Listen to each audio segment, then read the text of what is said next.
l'air d'être désert. Il se planque? Tu m'étonnes. Il s'attendait pas à me voir débarquer. Ça fait un moment que j'ai une théorie sur le malaise des banlieues. On va la mettre en pratique. Ouais, on n'est pas en banlieue.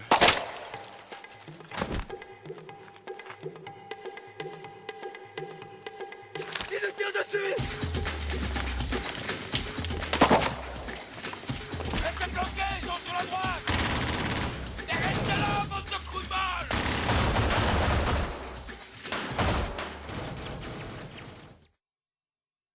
But now we come to a period that I call the battle for identity. Lies my grandma told me.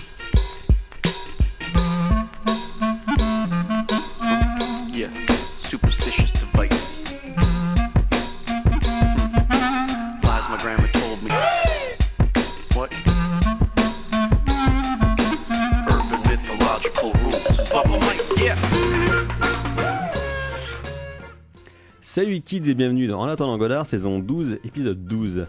La récupération en France est un sport national. Le président de la République feigne de découvrir la réalité des banlieues et encense le film de Lajli, Les Misérables, histoire d'être sûr de le rendre inoffensif en tentant de l'enterrer sous sa crapulerie. Ça n'en finira donc jamais, c'est un perpétuel recommencement. Et comme le disait Cazet, la banlieue c'est un lieu imprévisible et inclassable. Peu de place pour le faible ou le tendre, seule la grande gueule ici se fait entendre. Et qu'est-ce qu'on a à craindre? Dans 2 ans, ils vont repeindre, et dans 5, ils vont comprendre quand le feu va reprendre.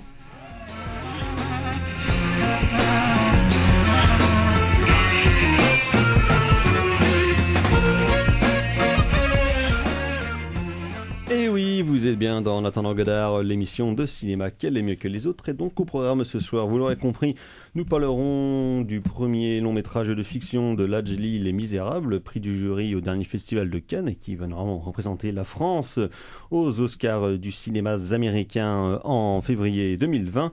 Et ensuite, donc, nous parlerons d'un autre film français, un film d'animation, J'ai perdu mon corps, réalisé par Jérémy Clapin. Et pour parler de ce jeu programme autour de cette table, il y a bien évidemment la fine fleur de la critique du Grand Ouest, le docteur Erwan qui est à ma droite mais qui est un peu en retard, que vous allez entendre eux tout à l'heure et des nôtres. Il y a aussi maîtresse Carla, bonsoir Carla. Bonsoir Thomas. Il y a Justine, bonsoir Justine. Bonsoir.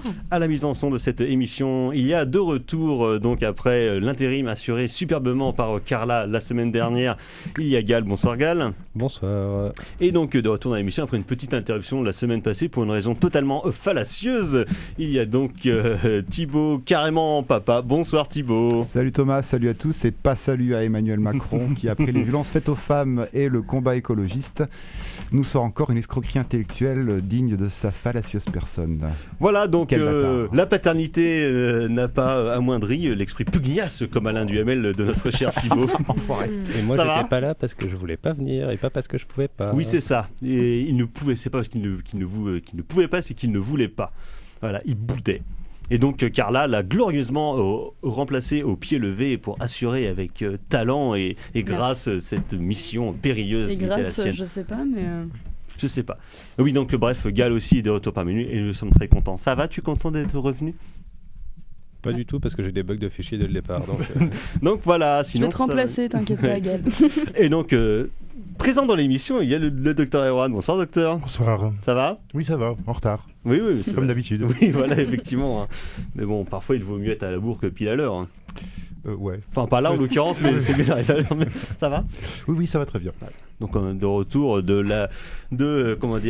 la collection des cheveux longs, hein, puisque donc Thibaut est de nouveau face à Erwan. Et donc il n'y a que des cheveux longs ici, sauf Gal qui me fait le plaisir de se couper les cheveux la semaine dernière, donc il n'a plus sa crinière de feu. J'ai choisi mon équipe. Voilà, c'est ça. Toi, t'es l'intrus du coup, quoi.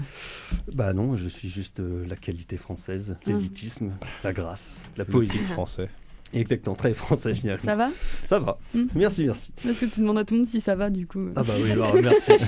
La flagornerie ne te mènera à rien avec moi, Carl. Bref, donc avant de passer à la section critique de cette émission, les agendas ce soir à Cinémaniacs à 20h15, 20h30, vous aurez le plaisir de voir Rushmore de Wes Anderson. Voilà. C'est bien. Oui, c'est pas mal. Pas mal. Si vous aimez la symétrie, tout ça, c'est pas mal. Tout, Les maniaques. tout par delà. Les maniaques. Mais c'est bien quand même. Demain, au tambour, soirée Prête-moi ta plume, avec à 18h30, à 18h, In Another Country de Aung San Suu. Oui, qu'on avait dans cette chroniqué ici. émission, comme la plupart des sorties d'Aung San Suu, mais vu qu'il en fait 8 par an, on a un peu de mal à suivre le rythme au bout d'un moment. Donc si vous aimez les Coréens qui boivent de l'alcool, en devisant de la vie, voilà, par exemple, c'est pas mal. Et à 20h30, un chef-d'œuvre de Nicolas Ray, Le Violent, avec Humphrey Bogart, dont on avait parlé, je crois, ici dans cette émission, il y a quelques années. En tout cas, c'est vachement bien. C'est pas la moitié d'un chef-d'œuvre, ça. Oui. Effectivement. Demain, dans les sorties nationales, plein de choses qui ne nous intéresseront pas, mais une qui nous intéressera, mais qui ne sort pas en salle. Donc, c'est le nouveau long-métrage de Martin Scorsese qui est diffusé par Netflix, The Irishman, donc avec Bob De Niro, Al Pacino et Joe Pesci. Donc, son retour au film de mafieux, on va dire, un film crépusculaire, bien évidemment, parce qu'il arrive à l'aube de sa vie.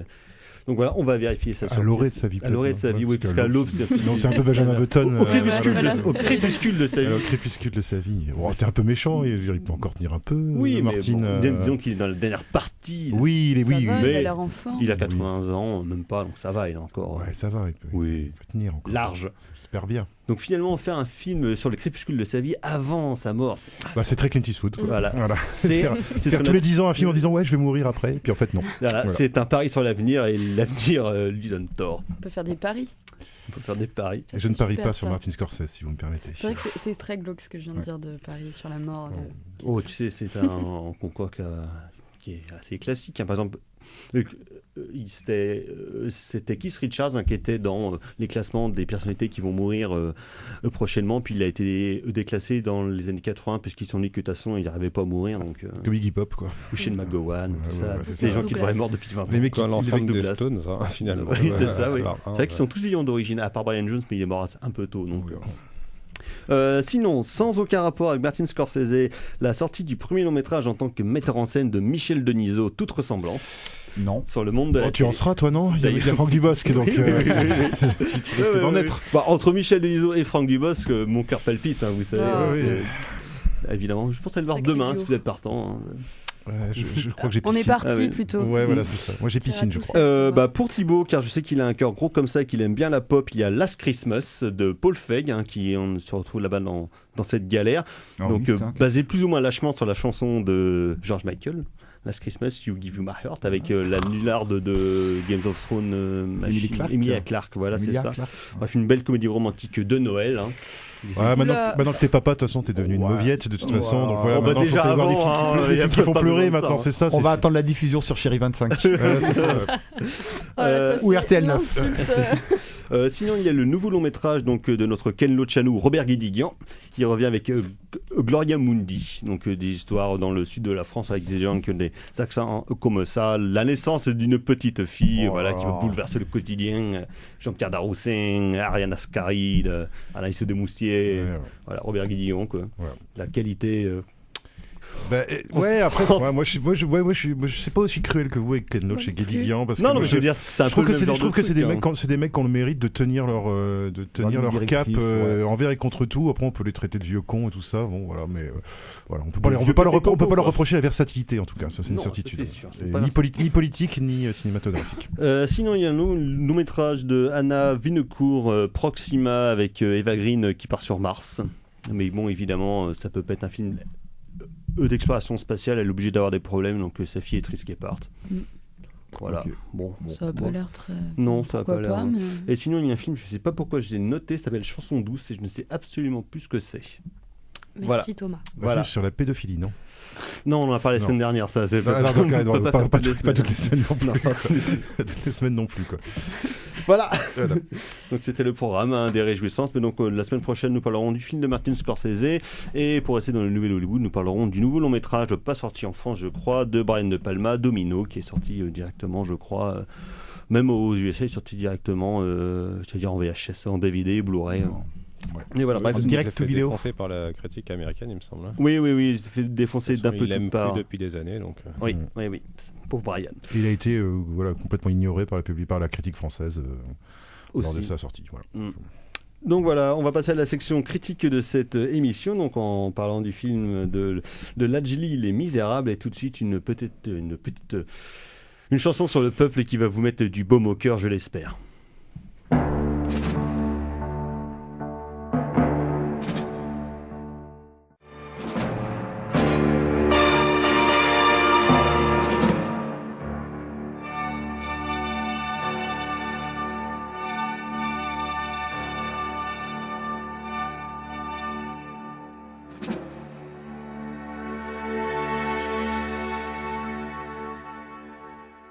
Hasta la révolution siempre.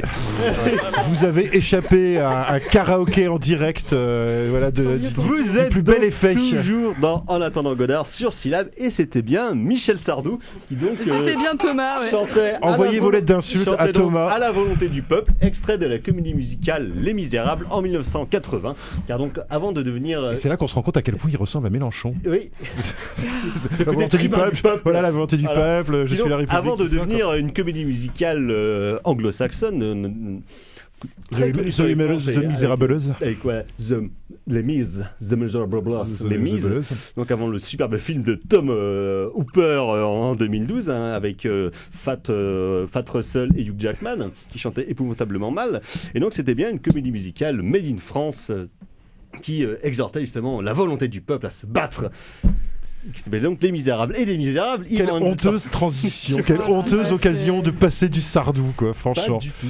T'es en roue libre. Je l'ai écouté en boucle la semaine dernière, je vous l'avoue, quand même, c'était assez galvanisant. C'est ça qu'on devrait chanter en manif, hein, plutôt que c'est dans la rue que ça se passe, ou je ne sais quoi, ou du Zebda, voilà. Ouais, de toute façon, oui, c'est mieux de toute façon que du Zebda. Oui. Enfin, c'est pas mieux, mais ça changerait. Trop tard, c'est marqué en toi aussi. T'as dit Sardou, c'est mieux que Zebda. Non. Trop tard. Ça sera marqué sur ma tombe. Ça sera marqué sur ma tombe. Bon, donc, bref, passons. Trêve de plaisanterie. Donc Les Misérables, premier long-métrage de fiction de Lajli, comme je disais, prix du jury à Cannes cette année en 2019, ex aequo avec le Bacurau de Kleber Fio Mendoza, et qui donc va probablement représenter la France aux Oscars prochains. Donc le film a été déjà récupéré avant même sa sortie par l'institution française, qui pourtant n'en voulait pas, puisqu'il n'a reçu aucune aide de la part du CNC ou même de la région Île-de-France. Si, la région Île-de-France, si, parce que même c'est bizarre de voir là au générique de fin le nom de Valérie Pécresse dans les remerciements.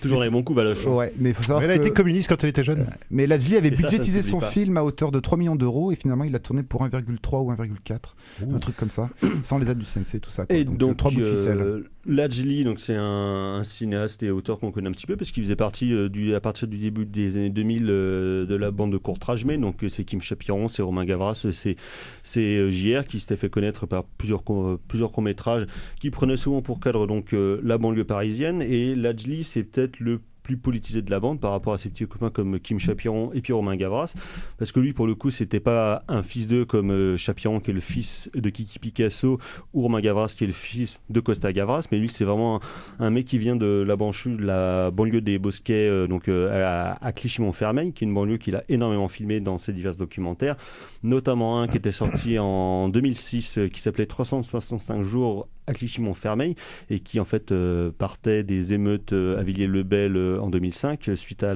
la mort de Ziyad Ebouna dans un transformateur EDF qui a été poursuivi par la maison Poulaga.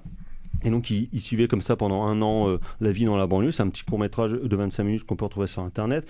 Et après il a fait différents autres courts-métrages, ou en tout cas semi-documentaires du même genre, comme 365 jours au Mali, puisque donc il est d'origine de Mayenne, qui est aussi un documentaire qui se retrouve. Et il avait réalisé notamment en 2017 avec Stéphane de Freitas le film documentaire À voix haute, qui était en fait un film sur les concours d'éloquence dans le 93, donc qui mettait encore un peu plus en images et en paroles différents jeunes de banlieue. Et selon il est aussi question dans Les Misérables, qui part d'un postulat assez classique, en tout cas une manière d'entrer dans l'univers assez classique, puisqu'il suit donc un newcomer dans l'univers de la banlieue via cette fois le point de vue de la BAC, donc parce que c'est un flic qui part de la charmante ville de Cherbourg pour donc débarquer en banlieue, et il va s'inscrire dans une unité de la BAC où il y a donc un mec qui vient des cités qui s'appelle Guana et un autre flic blanc qu'on appelle Cochon Rose, et donc ça va suivre pendant une journée entière plus un épilogue à la fin de 20-25 minutes à peu près, le parcours de cette BAC là dans la cité. Donc ils vont rencontrer les différents protagonistes importants de la cité, donc à la fois les habitants, les parents, les grands frères, les jeunes, mais aussi les différents dealers et les frères musulmans, qui et chacun à peu près à leur manière, en tout cas depuis l'abandon de la police de proximité par Sarkozy, qui était ministre de l'Intérieur en 2003, qui sont à peu près les différentes personnes entre les grands frères et puis les frères musulmans qui ont récupéré les quartiers et qui le gèrent avec on va dire, plus ou moins de bonheur. Et donc ces personnages de la BAC là vont se mêler à ces personnages là, donc entrer en interaction avec eux comme c'est le cas tout au long de leur vie, on va dire dans la vie de la BAC. Et un jour un cirque s'installe donc dans la banlieue et un des lionceaux appelé Johnny disparaît. Donc évidemment ça fait un pataquès parce que quand Gitan se fait voler, Gitan pas content, et donc pour éviter un brin de violence entre la famille Gitan, les Lopez, comme c'est au générique, c'est bien les Lopez qui sont dedans, donc qui voudraient un peu aller en représailles contre les grands frères notamment. Donc la BAC va devoir retrouver ce lionceau, et en menant leur enquête, donc ils vont remarquer que c'est un jeune qui l'a chippé, et là évidemment ça va pas se passer comme prévu, bavure, le jeune est touché d'un coup de LBD en pleine face, et donc là ça va partir en sucette, à la fois pour préserver le gamin, on va dire des yeux de leurs camarades, et pour essayer de retrouver le lionceau. Mais donc pas de bol, la bavure a été filmée par un drone, par un autre jeune de la cité qui s'appelle Buzz, qui passe son temps justement à filmer toute la vie de la cité, que ce soit les filles qui se changent dans leur chambre, les différentes actions qui peuvent se passer dans la journée. Et donc ils vont partir à la poursuite de ce mec-là. Évidemment, tout va partir en sucette parce que tout le monde va vouloir s'en mêler. Et donc de ce postulat, on va dire, assez classique de rentrer dans la fiction, donc d'un élément étranger dans un nouvel univers. Donc à la fois il va avoir un regard vraiment documentaire parce que c'est quelque chose qu'il connaît très bien puisqu'il a grandi là, puisqu'il a habité là pendant la plupart de sa vie. Donc on va voir les différentes factions. Où là c'est un peu tricky justement, ce qui pourrait paraître un peu bizarre, c'est qu'on adopte dès le début le point de vue de la BAC pour entrer de ce côté-là, mais adopter le point de vue ne veut pas dire qu'il est d'accord avec le point de vue de la BAC justement, et je trouve que l'intérêt du film c'est d'être justement assez nuancé dans les différents personnages qu'il propose et qu'il montre.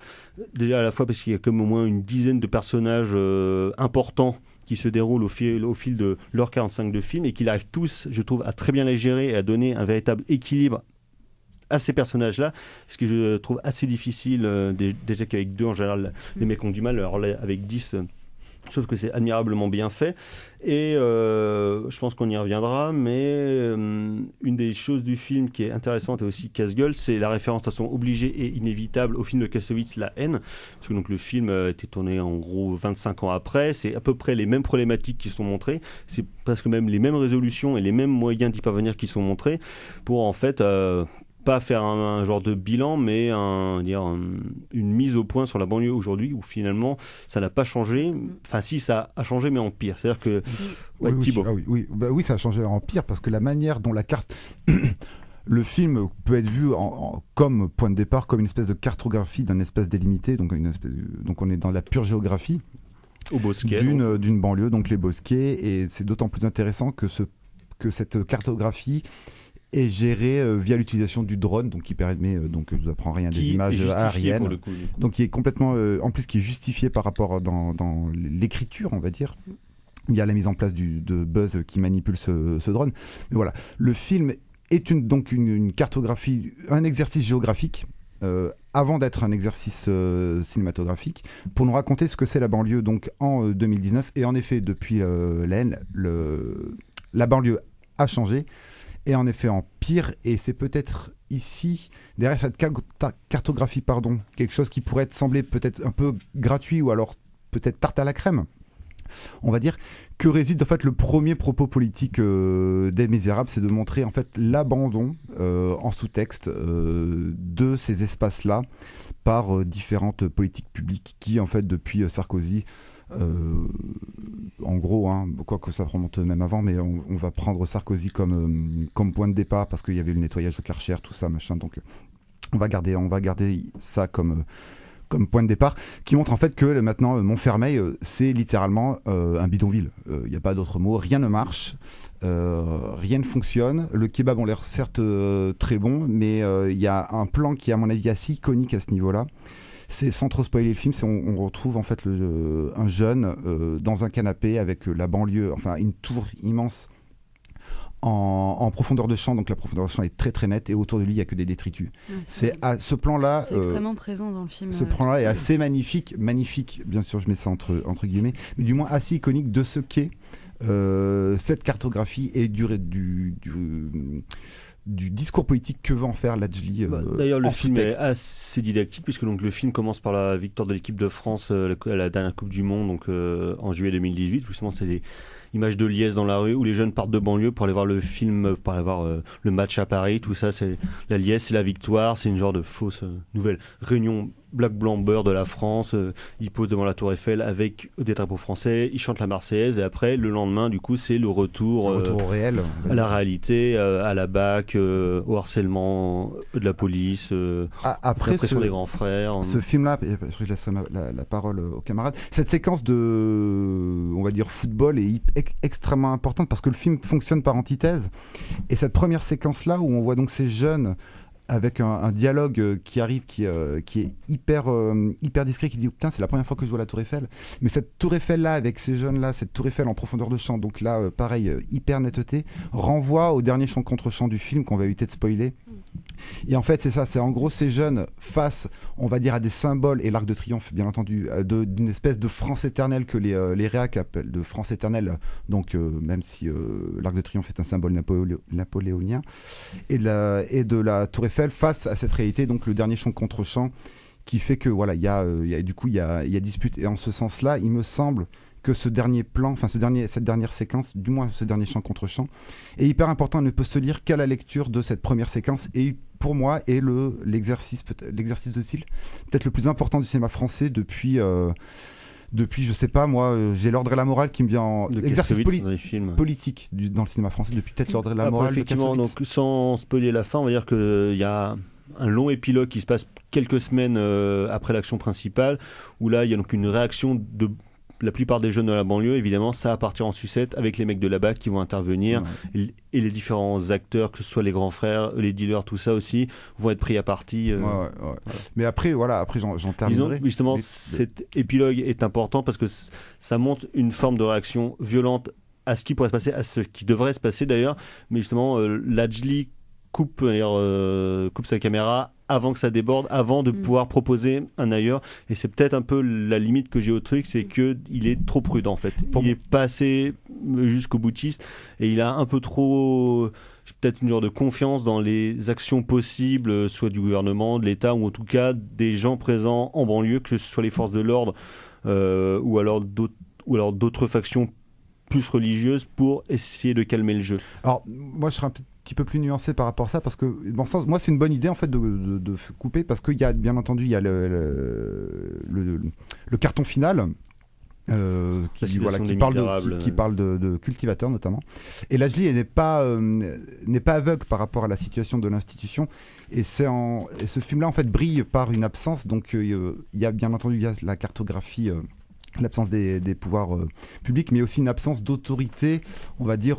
Les renforts n'arrivent pas, enfin il ne faut pas trop spoiler non plus, mais les renforts n'arrivent pas, et finalement ces mauvais cultivateurs écrits par Victor Hugo et repris par Lajli, qui sont-ils finalement? En fait, ce sont ces hommes politiques qui en fait oublient complètement et ces jeunes et ces moins jeunes qui habitent dans des espaces totalement délaissés, et également une force publique qui, on le voit, finalement n'arrive à rien et s'insère finalement dans tout un microcosme, vit avec, mais au final c'est une espèce de vase clos. Et puis finalement, le vase clos survit puisqu'il ne vit. Tout va bien, on reste sur la brèche. Et en ce sens, cette fermeture à l'iris est hyper importante, parce qu'on va rester constamment sur la brèche. Et elle fait, à mon sens, elle fait politique, elle fait sens politique. La citation de Hugo à la fin, c'est: mes amis, retenez bien ceci, il n'y a ni mauvais herbe ni mauvais homme, il n'y a que de mauvais cultivateurs. Voilà. Et c'est assez impressionnant quand on voit quand on voit le maire en fait des Bosquets là, qui Qui est le chef des grands frères, en qui est gros. le chef, voilà, absolument, qui est le chef des grands frères, qui contrôle sa cité sans avec aucune pédagogie, où il laisse des espèces de débiles, quoi, avec des t-shirts orange. Moi, ça m'a complètement allumé, vraiment. Et quand tu parles, Thibaut, de la cartographie de la ville, elle est incroyable. Et je pense qu'en effet, le drone là-dedans joue beaucoup. Et moi, je trouve que les séquences de drone sont sublimes. Et le petit buzz là, moi, il m'a retourné un peu, quoi. Moi, je voulais revenir par rapport à l'idée de microcosme, parce que moi, c'est quelque chose qui, je trouve, fonctionne, parce que si le film, je trouve, a une grande force, c'est que ces personnages sont extrêmement bien écrits. Et t'as utilisé le mot personnage à plusieurs reprises, et c'est vraiment ça. On a affaire presque, je trouve, à quelque chose qui relèverait presque du conte urbain, quoi, une mythologie avec ces figures qui sont extrêmement présentes, quoi, qui ont des rôles et qui les tiennent, en fait, et c'est là que se jouent les rapports de force, en fait. Le film donne à voir ce microcosme-là, comme tu décris, qui agit de manière indépendante, quoi, et qui a ses propres lois. Le mec dit même c'est moi qui fais la loi. Et il fait face à d'autres rapports comme ça. Et en fait, ça, je trouve que ça fonctionne extrêmement bien parce que c'est extrêmement bien écrit. Oui. Et peut-être aussi parce que moi, j'ai vu le court-métrage avant, je ne sais pas si vous l'avez vu. Il date de 2017. Ouais. Déjà, peut-être parce qu'il avait fait cet exercice-là du court-métrage qui posait extrêmement vite les choses. Et c'était une manière peut-être pour lui plus facile de rentrer dans le long-métrage. Et c'est vrai que la notion de personnage, elle est aussi présente dans la mise en scène. Le drone, c'est un personnage. Et là, moi qui déteste le drone, je déteste ça. Et ben là, moi, j'ai trouvé ça justifié, hallucinant et magnifique, parce que c'est vraiment le point de vue de Buzz, du coup, qui survole comme ça toute la cité. Est-ce que le passage du court au long, ça se fait? Moi, je l'ai pas vu le film, hein, donc je parle en ignorance de cause. Mais est-ce que le passage du court au long, ça marche, ça fonctionne? C'était pas sur la même histoire, je crois. Il y avait pas cette histoire de lion, mais dans mon souvenir, c'était. Je crois que j'avais préféré le court-métrage. Parce que c'est les mêmes personnages aussi, c'était la BAC. C'était les mêmes personnages, et c'était cet acteur qui joue extrêmement bien, le baqueux, qui arrive... C'est cochon. Oui, Damien Bonnard. Damien Bonnard, qu'on voit pas mal de...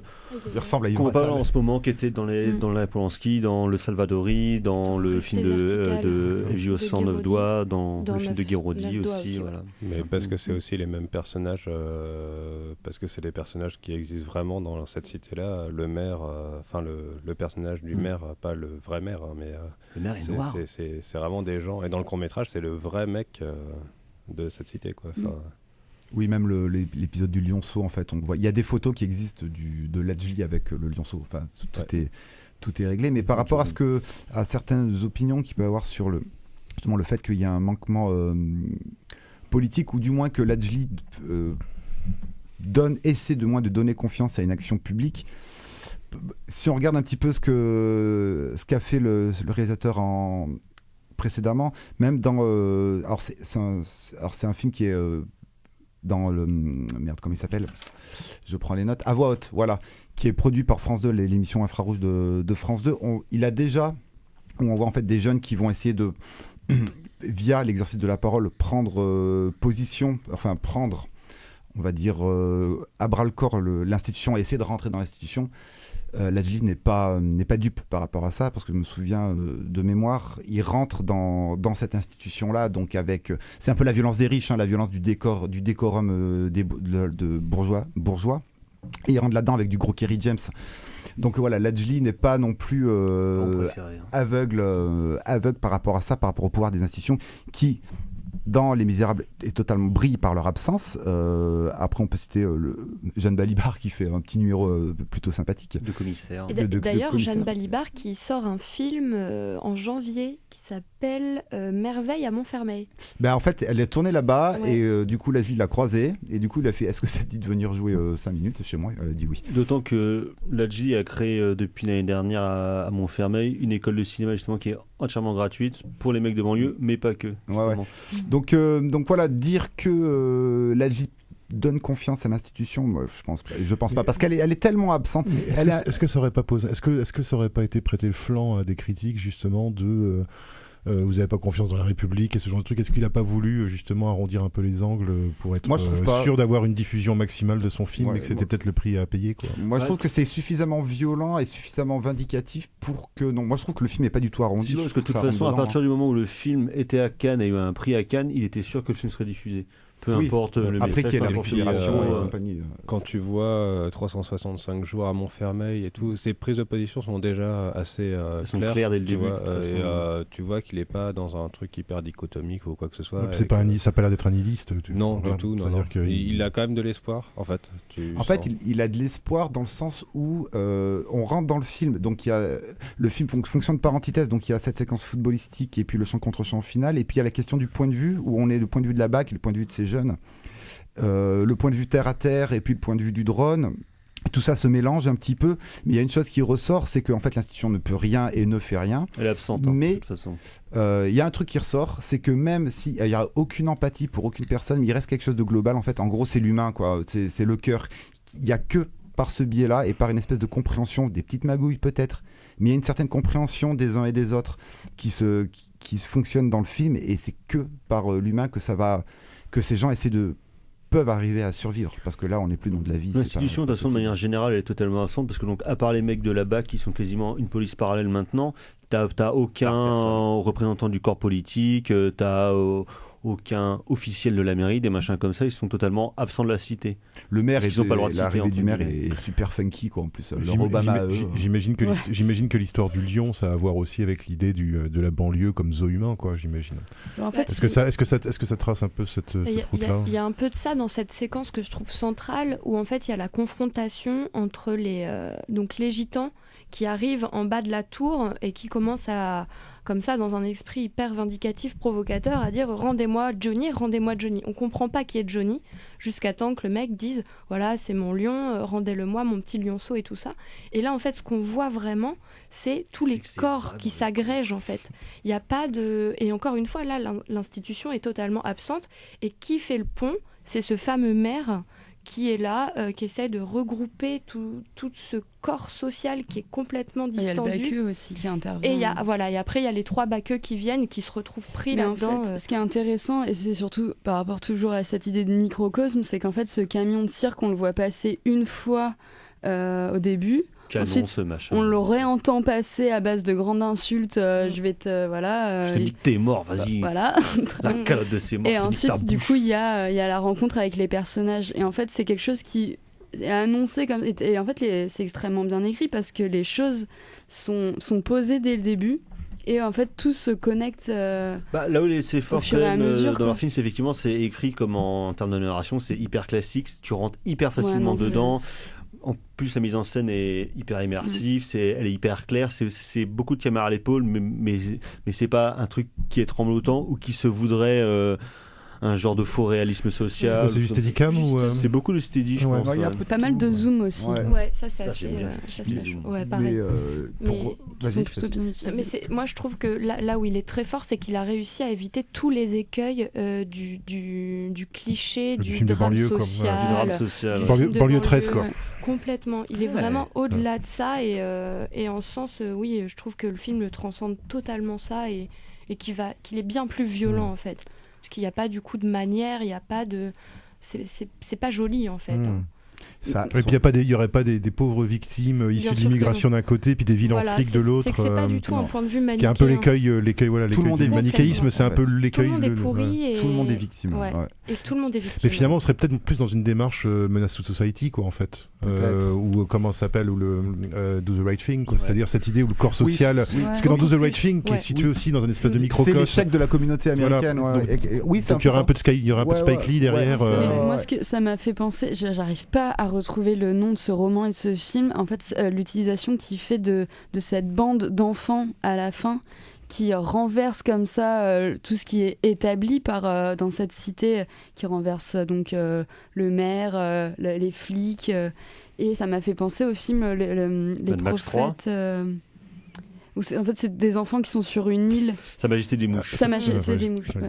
Mad Max 3. Quoi. Donc où en fait ils sont livrés un peu à eux-mêmes et là j'ai trouvé que c'était... la cruauté des enfants révèle la cruauté humaine par... voilà, et en fait d'un coup c'est vrai que la phrase de la citation de Hugo à la fin pour moi elle faisait sens dans la manière dont il lègue en fait à ses enfants le pouvoir et en tout cas la résolution en fait entre guillemets parce qu'on sait pas trop comment ça se finit mais voilà c'est la faute aux cultivateurs et ceux qui ont moi j'ai vu ça comme ceux qui entretiennent aussi ce climat en fait dans ce microcosme et comment les enfants sont impactés et apporte une résolution ou du moins essaye. Ouais, mais le truc c'est que comme je citais dans l'intro la chanson de Cazet Banlieue Nord, dans 2 ans ils vont repeindre et dans 5 ans ça va reprendre, le feu va reprendre.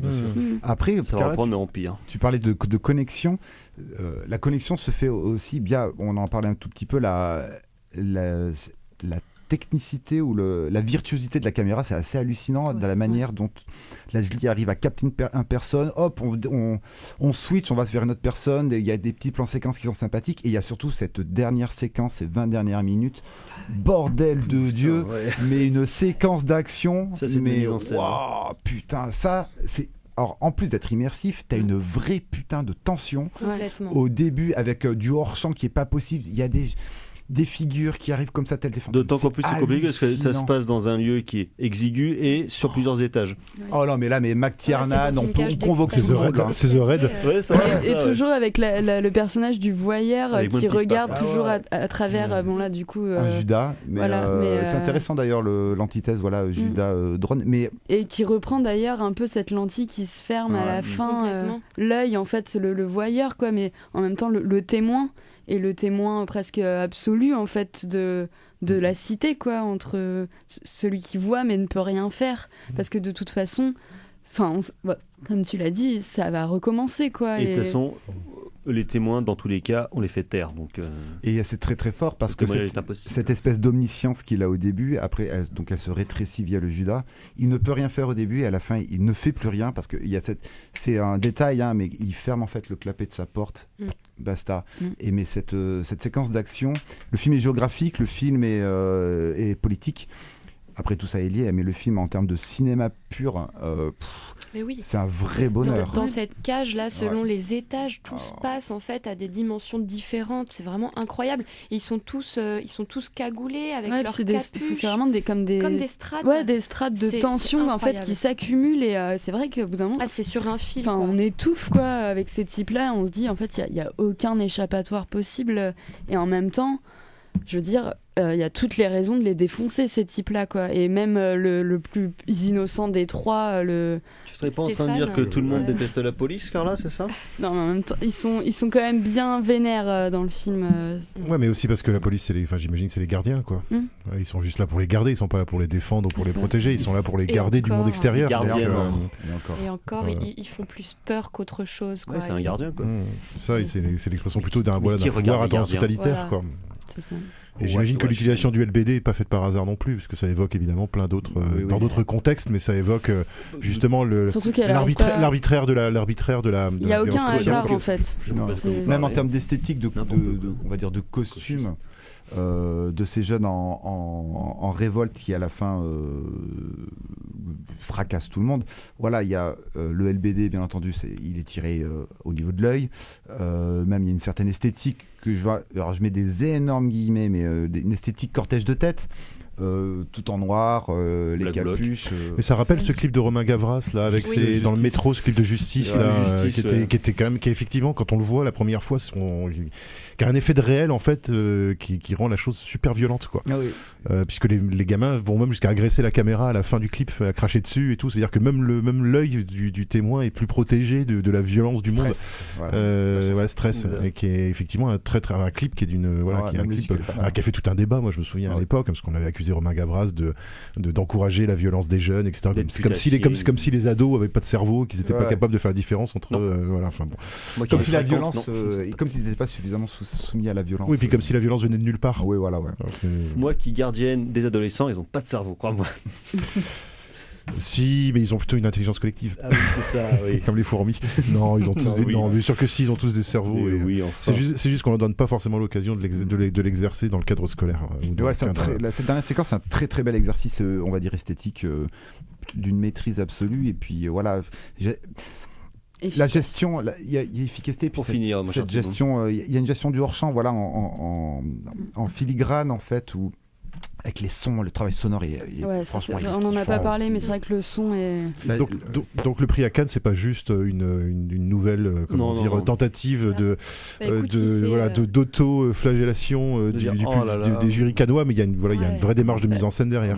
Si c'est une tentative, moi j'en veux bien encore. Quoi. Voilà. Ah oui. Et donc on va devoir s'arrêter là. Donc c'est le film de Ladji et Les Misérables, disponible au cinéma un peu partout en France, bien évidemment. Et pour conclure, énorme carton. On pourrait les dire comme chantait. C'est pour ça qu'il paraît qu'Emmanuel Macron était très ému. Comme chantait donc le fameux groupe des années 90 de HIP HOP, nettoie ta mobilette, qu'est-ce qu'on attend pour foutre le feu?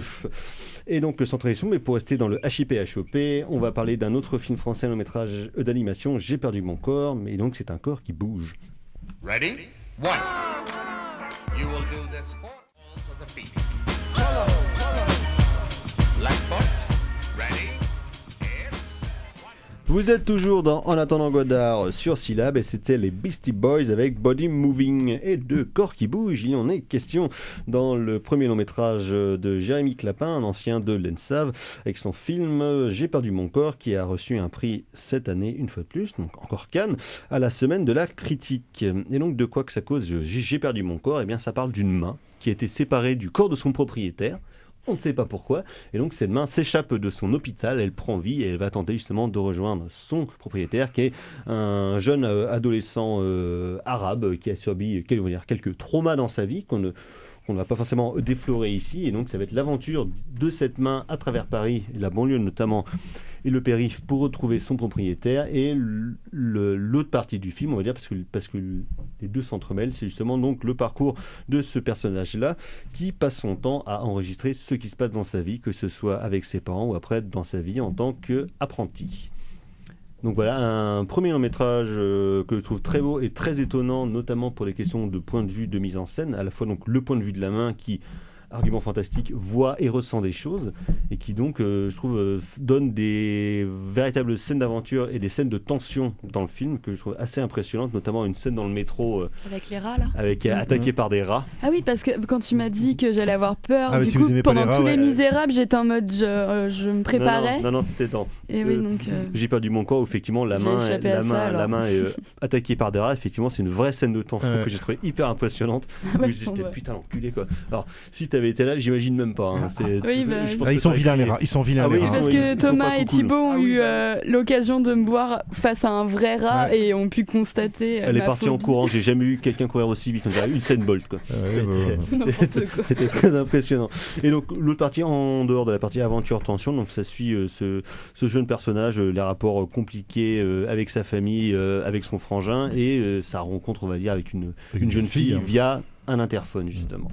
Donc docteur, vous avez vu le film? Alors aussi. Ouais, alors moi j'avoue que j'ai bien aimé le film. Alors je trouve que la partie avec la main est la plus réussie. Ouais, moi aussi. Je trouve que la partie avec la main est vraiment, il y a vraiment effectivement tout un travail sur le point de vue, une traversée du périph' qui est assez dingue, je trouve, en parapluie, qui est vraiment super bien. Et puis toute cette idée justement d'éléments fantastiques en fait, mais qui se passe dans un monde réel, c'est-à-dire qu'il n'y a rien d'autre de fantastique à part cette histoire de main vivante, ce qui fait qu'évidemment la main passe son temps à se planquer parce qu'elle a peur d'être découverte, parce qu'elle sait que si elle est découverte, ça va mal se passer pour elle, parce que tout le monde va avoir les jetons quoi. Elle a conscience de son elle a conscience de son état, de son état complètement. Alors c'est pas expliqué comment est-ce qu'elle voit, mais c'est suffisamment bien foutu, notamment par le positionnement de la main. Et alors ça, j'avoue que moi j'ai été assez bluffé. Il arrive vraiment à donner des émotions à sa main. C'est-à-dire qu'il y a vraiment des moments, on sait quand elle est triste, on sait quand elle a peur, on sait, c'est assez. Il y a un travail de caractérisation il y a un travail de caractérisation du personnage qui moi je trouve fonctionne assez bien. Ça ressemble un peu à une araignée en fait. Il y a un petit côté arachnéen dans cette main que je trouve assez intéressant. Mais les dessins ont l'air assez beaux. Ouais, alors après c'est très beau. Alors c'est très alors c'est une espèce d'animation 3D 2D en fait. Donc avec un crayonné assez apparent. Donc il y a une espèce de une rythmique où c'est pas c'est comment dire, c'est pas en 24 images par seconde, c'est-à-dire il y a un côté un peu saccadé, voilà, mais volontaire. Par contre, je trouve que ça donne plutôt bien, parce que on oublie ce système-là au bout de 5 minutes, on oublie le truc. Et puis surtout, il y a des propositions de mise en scène que moi je trouve vachement intéressantes. Par exemple, alors les flashbacks, je trouve c'est un peu plus classique comme histoire sur le plan narratif. Par contre, sur le plan formel, il y a des trucs pas mal. Et notamment, il y a justement le fait de comment est-ce qu'il filme les mains, c'est-à-dire comment est-ce que le rapport qu'on a avec sa propre main en termes de connaissance du monde, avec la main et l'œil, puisqu'en fait les deux premiers organes qu'on voit dans la scène de l'hôpital, c'est une main et un œil, et on pourrait ajouter l'oreille. Un œil qui se fait écraser. Oui, un œil qui se fait écraser. Et on peut ajouter l'oreille aussi, puisque la question de l'oreille va avoir un rôle important sur le plan dramatique par la suite. Et c'est vraiment un film qui est à la fois très narratif et très sensitif. C'est assez, et je trouve que l'équilibre est plutôt bien tenu, avec une dernière scène dont je révélerai pas la nature, mais qui est qui fait une fin assez ouverte, voire même très ouverte. J'avoue que j'ai été un peu interloqué par la fin du film. Je m'attendais à quelque chose de beaucoup plus happy ending, et en fait beaucoup plus refermé sur lui-même. Ouais, et en fait je me suis posé plein de questions sur le pourquoi de cette scène finale. Voilà, c'est une forme de happy ending. C'est une forme de happy ending, mais c'est pas le happy ending du coup que je m'attendais pas du tout à ça. Moi, je m'attendais à un happy ending de comédie romantique, voilà. Ouais. Je m'attendais pas à un happy ending de récit. C'est vraiment, voilà. C'est pas un film sur. Enfin, moi, je pense que c'est un récit d'initiation, une comédie romantique ou quoi que ce soit. C'est vraiment un film sur le deuil. Ouais. Et sur l'acceptation d'un deuil, et sur parce qu'il y a vraiment une relation de perte de membres, en fait. Il y a perte de membres fantômes, quoi. De membres fantômes qui est toujours là. Et le membre fantôme, c'est aussi bien la main que des événements qui sont arrivés. La perte des êtres chers. Voilà, exactement. Et surtout que la main est liée à la perte des êtres chers dans le film. Et donc il y a toujours vraiment un lien entre les deux et tout.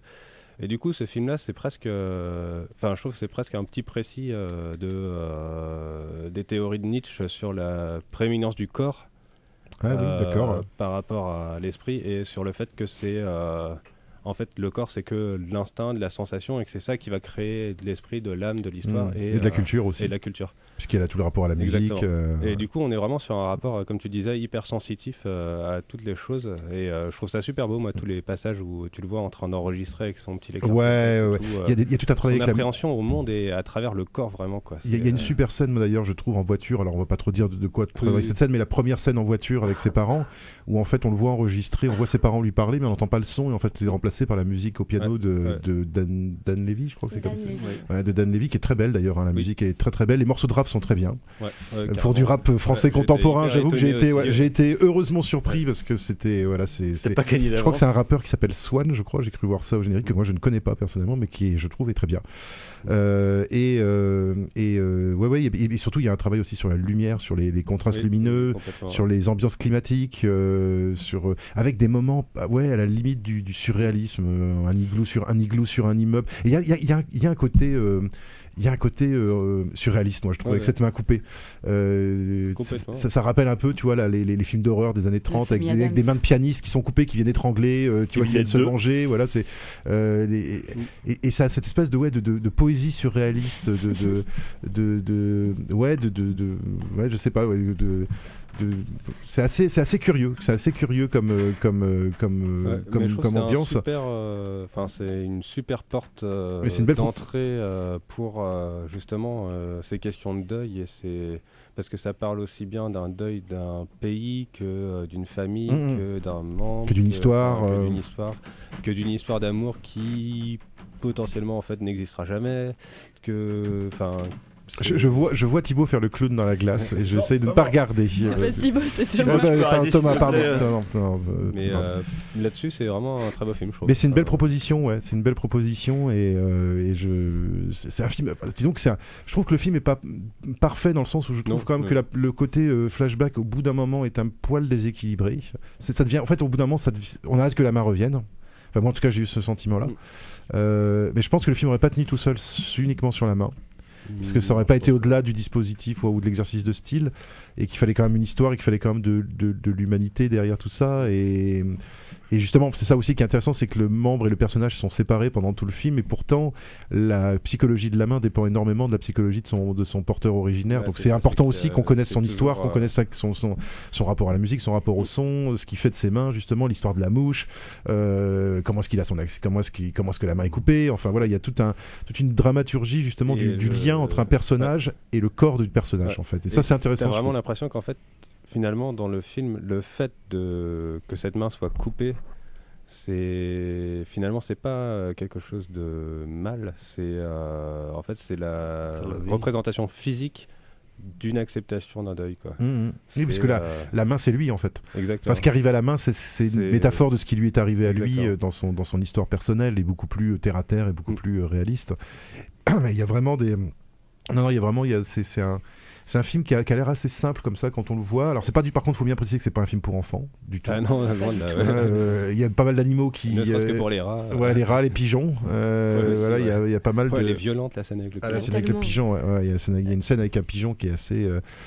Voilà, où il n'y a pas d'innocence justement. Mais il y a presque une vengeance dans la scène avec les pigeons. Enfin, c'est pas une vengeance, mais un jour j'ai un pigeon qui m'a chié dessus. Les pigeons, il lui arrive la même chose que la main. Tu vas, si tu veux, dans la voiture avec les parents. C'est la même chose que la main avec le pigeon, parce que le pigeon, il a ses petits-enfants dans le nid aussi, quoi. Donc il y a toujours des trucs qui reviennent. Des systèmes d'écho thématiques et tout. Constamment. Et c'est... Non, moi j'avoue que j'ai été... Et puis c'est un très beau film. Voilà, visuellement, avec vraiment une bonne idée de découpage, de cadrage, de montage. Non, vraiment... Et comme tu disais tout à l'heure, le son en plus est très réussi. Ouais, exactement. Très bonne musique et très bonne ambiance sonore aussi. Très bon bruitage. La preuve pour moi, encore une fois, que si le cinéma français, à mon avis, n'est pas forcément hyper...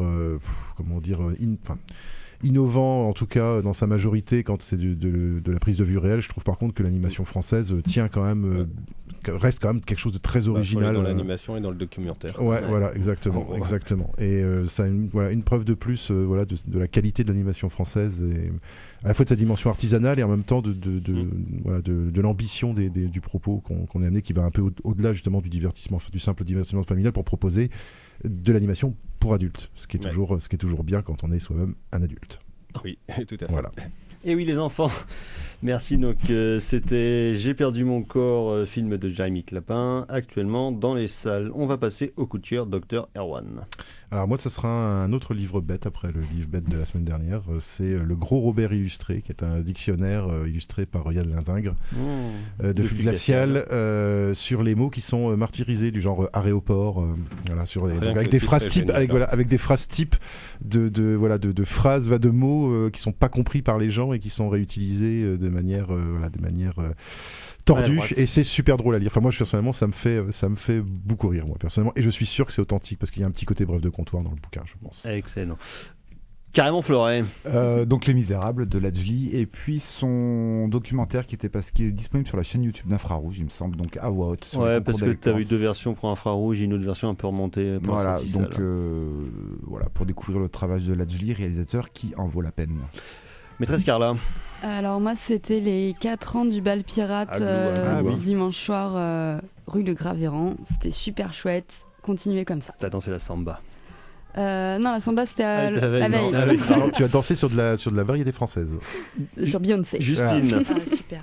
Oui, moi c'est Morphine, une nouvelle de Mikhail Bulgakov, dans sa version bilingue français-russe chez Folio, qui a un récit halluciné de la descente aux enfers d'un jeune médecin morphinomane, et c'est à mi-chemin entre la série Donic et Shiva de Kadik. Donc c'est formidable.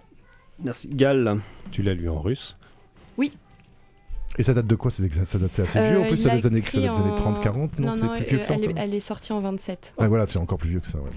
Gal. Moi, c'est un autre feel-good movie après tout ce que j'ai vu. Ce sera Ragtime de Miloš Forman, qui passait au TNB, qui dans une copie magnifique, et le film est super. Moi, ça sera. Attends, pardon, désolé. Et aussi, j'étais pas là la semaine dernière et c'est Thibaut Fleuret et son bébé.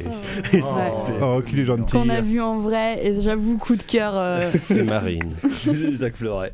Et moi, pour finir, donc, ce sera 3 films que j'ai eu le plaisir de revoir au festival des 3 continents de Choyark. Donc, Shanghai Blues, L'Auberge du Dragon et The Blade. Donc, voir en salle, c'était un bonheur absolu et merveilleux. Ouais, les copies étaient bien, même celle de Shanghai Blues qui est un peu fatiguée, mais était quand même tout à fait correcte. Et un DCP restauré d'une qualité, mon petit père, pour L'Auberge du Dragon, c'était merveilleux. Ah, super. J'ai pris énormément de plaisir, j'avais oublié à quel point c'était gorasse quand même. Et il est allé à Nantes. On se tait, donc on se retrouve la semaine prochaine. Merci mesdames et messieurs, merci à Gal pour la technique. Prochaine émission. Ah, ciao, bonsoir. Salut.